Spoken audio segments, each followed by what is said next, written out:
जय हिंद दोस्तों, आपका नॉलेज अब यूट्यूब चैनल में स्वागत है। आज के इस वीडियो में हम लोग इंडियन हिस्ट्री के बारे में पढ़ेंगे, जो कि बहुत ही इम्पोर्टेंट है। आपके सभी परीक्षाओं में यहाँ से प्रश्न पूछे जाते हैं।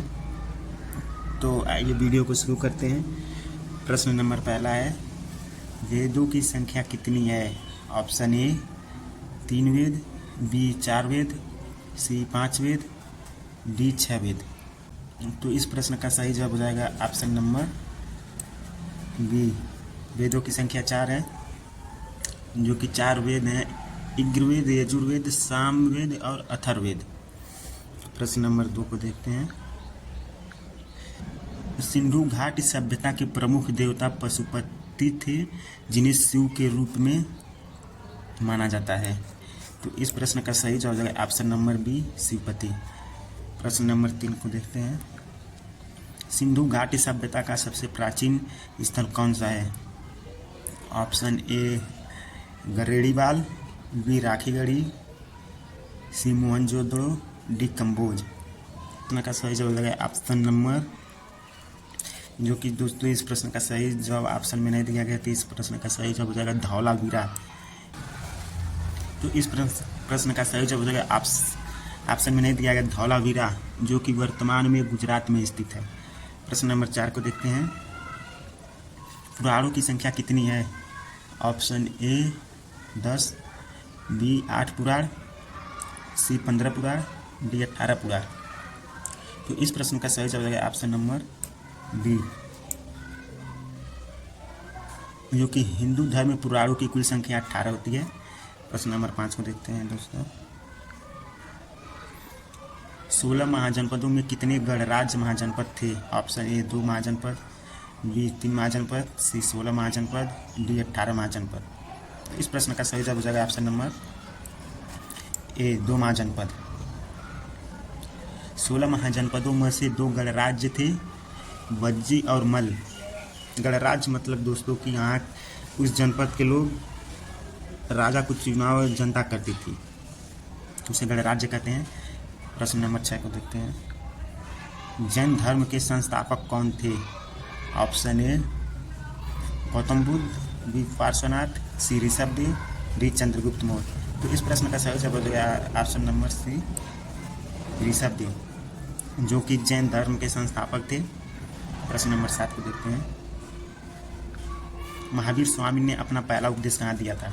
Option A Vaishali, B Rajagriha, C Pataliputra, D Magadh. तो इस प्रश्न का सही जवाब हो जाएगा दोस्तों ऑप्शन नंबर बी, राजगृह।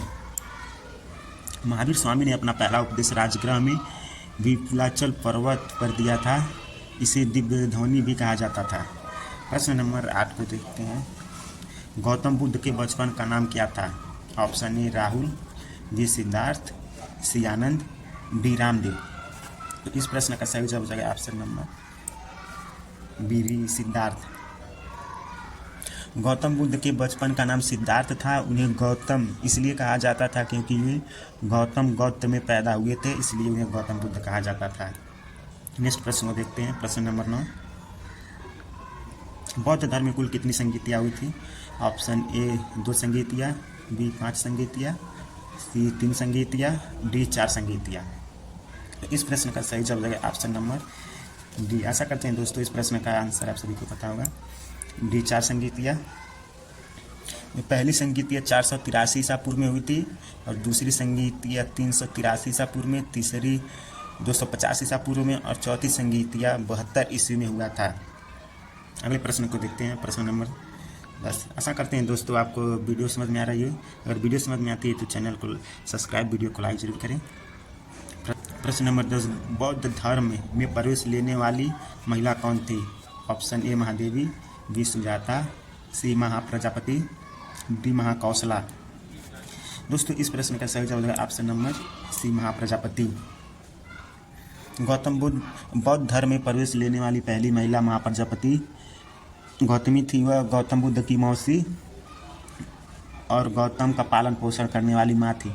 क्योंकि गौतम बुद्ध को पैदा होने पर उनकी माँ की मृत्यु हो गई थी, तो उनकी मौसी महाप्रजापति के द्वारा गौतम बुद्ध का पालन पोषण किया गया था। अगले प्रश्न को देखते हैं। प्रश्न नंबर 11।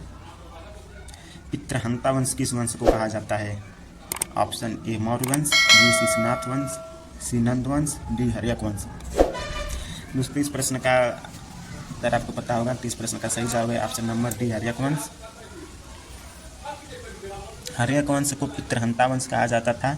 इस वंश के शासकों ने अपने पिता की हत्या करके सत्ता हासिल किया था, जिसके कारण इस वंश को पितृहंता वंश कहा जाता था। अगले प्रश्न को देखते हैं, प्रश्न नंबर 12। स्वास्तिक चिन्ह कहाँ से मिलता है? ऑप्शन ए लोथल से, बी हड़प्पा से, सी मोहनजोदड़ो से, डी कालीबंगा से। तो दोस्तों इस प्रश्न का सही जवाब जाएगा सिंधु घाटी सभ्यता। तो सिंधु घाटी सभ्यता अगर क्वेश्चन में ना दिया हो तो ऑप्शन नंबर बी को सही जवाब करेंगे, हड़प्पा से। अगले प्रश्न को देखते हैं, प्रश्न नंबर 13। भारत का सबसे बड़ा सिंधु घाटी सभ्यता का स्थल है? Option A Dholavira, B Rakhigarhi, C Banawali, D Rangpur. दोस्तों इस प्रश्न का सही जवाब है ऑप्शन नंबर बी राखीगढ़ी, जो कि सिंधु घाटी सभ्यता की सबसे बड़ा स्थल माना जाता है। अगले प्रश्न को देखते हैं, प्रश्न नंबर 14। हड़प्पा लिपि में सबसे अधिक चित्र किस जीव के मिलते हैं? तो दोस्तों इस प्रश्न का सही जवाब है ऑप्शन नंबर बी मछली के। हड़प्पा लिपि में सबसे अधिक चित्र देखे जा सकते हैं। अगले प्रश्न को देखते हैं, वेद त्रय में किसे शामिल नहीं किया जाता है? Option A Rigveda, B Yajurveda, C Atharvaveda, D Samaveda. तो दोस्तों इस प्रश्न का सही जवाब हो जाएगा ऑप्शन नंबर सी, अथर्ववेद को वेद त्रय में शामिल नहीं किया जाता है। यजुर्वेद, ऋग्वेद, सामवेद को वेद त्रय में शामिल किया जाता है। अगले प्रश्न को देखते हैं, प्रश्न नंबर 16। वेदों का संकलन किसके द्वारा किया गया था? Option A Valmiki, B Vedvyas, C Vishwamitra, D Brihaspati. तो इस प्रश्न का सही जवाब जाएगा ऑप्शन नंबर बी वेदव्यास। महर्षि वेदव्यास के द्वारा वेद का संकलन किया गया था। अगले प्रश्न को देखते हैं, प्रश्न नंबर 17। ऋग्वैदिक काल में धनी व्यक्ति को क्या कहा जाता था? तो इस प्रश्न का सही जवाब है ऑप्शन नंबर बी गोमत। दोस्तों ऋग्वैदिक काल में धनी व्यक्ति को गोमत कहा जाता था। इसका मतलब गायों का स्वामी, जिसके पास बहुत सारी गाय हो, उसे गोमत कहा जाता था। प्रश्न नंबर 18 को देखते हैं, सबसे प्राचीन वेद कौन सा है? Option A Rigveda, B Yajurveda, C Samaveda, D Atharvaveda. दोस्तों इस प्रश्न का सही जवाब है ऑप्शन नंबर ए ऋग्वेद। यह सबसे पुराना वेद है। प्रश्न नंबर 19 को देखते हैं। आशा करते हैं दोस्तों आप सभी को ये वीडियो समझ में आ रहा होगा। प्रश्न नंबर 19, गायत्री मंत्र के रचयिता कौन हैं? Option A Gritsamada, Vishwamitra, C Agnidevata, D Vasishtha. का सही जवाब है ऑप्शन नंबर बी विश्वामित्र। यह मंत्र ऋग्वेद में पाया जाता है। इसे सूर्य देवता सावित्री को समर्पित किया जाता है। आज का लास्ट और आखिरी प्रश्न, प्रश्न नंबर 20। गौतम बुद्ध की मृत्यु कहाँ हुआ था? ऑप्शन ए लुम्बिनी, बी गया, सी कुशीनगर, डी सारनाथ। तो दोस्तों इस प्रश्न का जवाब आप सभी लोग कमेंट बॉक्स में बताएंगे। आशा करता हूँ आज का वीडियो आपको समझ में आया होगा। तो मिलते हैं नेक्स्ट वीडियो में। जय हिंद, बाय बाय।